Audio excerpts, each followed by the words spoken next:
জুলাই আন্দোলনের ২ বছর পূর্তিতে জাহাঙ্গীরনগর বিশ্ববিদ্যালয় সহ দেশের বিভিন্ন বিশ্ববিদ্যালয়ে ছিল নানা আয়োজন।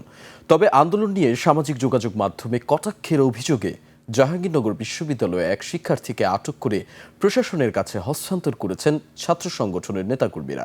সাভার প্রতিনিধি শাহেদ জুয়েলের তথ্য ও ভিডিওতে ডেস্ক রিপোর্ট। ফেসবুকে জুলাই আন্দোলন নিয়ে কটাক্ষ করার অভিযোগে শেরেবাংলা হলের আবাসিক ছাত্র শারাফাত শারিককে আটক করে বিশ্ববিদ্যালয় প্রশাসনের কাছে হস্তান্তর করেন ছাত্রদল, ছাত্র শিবির ও ছাত্রশক্তির নেতাকর্মীরা। পরে তারা ক্যাম্পাসে বিক্ষোভ মিছিল করেন।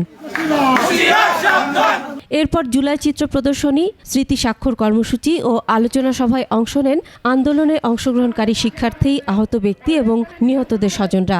দীর্ঘ ২ বছর পেরোলেও জুলাইয়ের কাঙ্ক্ষিত লক্ষ্য পূরণ না হওয়ায় হতাশা তাদের মুখে। প্রকৃত অর্থে আমরা দেখেছি যে সমস্ত শহীদরা আত্মত্যাগ করেছে তাদের জন্য এখন পর্যন্ত কোনো স্থায়ী পুনর্বাসনের ব্যবস্থা করা হয়নি।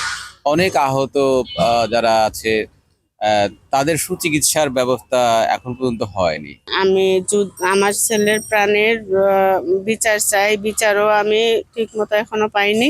জুলাই আন্দোলনের চেতনা ধারণ করে রাষ্ট্র পরিচালিত হলে আন্দোলনের কাঙ্ক্ষিত লক্ষ্য অর্জন সম্ভব। বর্তমান সরকার সেই লক্ষ্যে কাজ করছে বলে আশা প্রকাশ করেন জাহাঙ্গীরনগর বিশ্ববিদ্যালয়ের কেন্দ্রীয় ছাত্র সংসদের ভিপি। আমরা আশা করি বর্তমান নির্বাচিত সরকার যে জুলাই চেতনাগুলো আছে সেগুলো অবশ্যই বাস্তবায়ন করবে এবং সেই মর্মে কিন্তু তারা কাজ করে যাচ্ছে। জুলাই আন্দোলনের আদর্শ বাস্তবায়নে সব ধরনের সংশয় ও শঙ্কা দূর করে মানবিক ও সৃজনশীল বাংলাদেশ গড়ে তোলার আহ্বান জানান বিশ্ববিদ্যালয়ের উপাচার্য।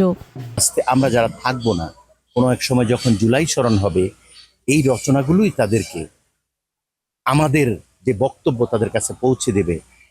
যারা প্রাণ দিয়েছে তাদের সঙ্গে নতুন প্রজন্মের সেতু বন্ধন তৈরি করবে এই সৃজনশীল কর্মকাণ্ডে। এটাই হোক জুলাই উদযাপনের আজকের সবচেয়ে বড় অঙ্গীকার। জুলাই আন্দোলনের স্মরণে daffodil international university, city university সহ দেশের বিভিন্ন পাবলিক ও বেসরকারি বিশ্ববিদ্যালয়ে আলোচনা সভা, স্মৃতিচারণ ও সাংস্কৃতিক অনুষ্ঠান হয়।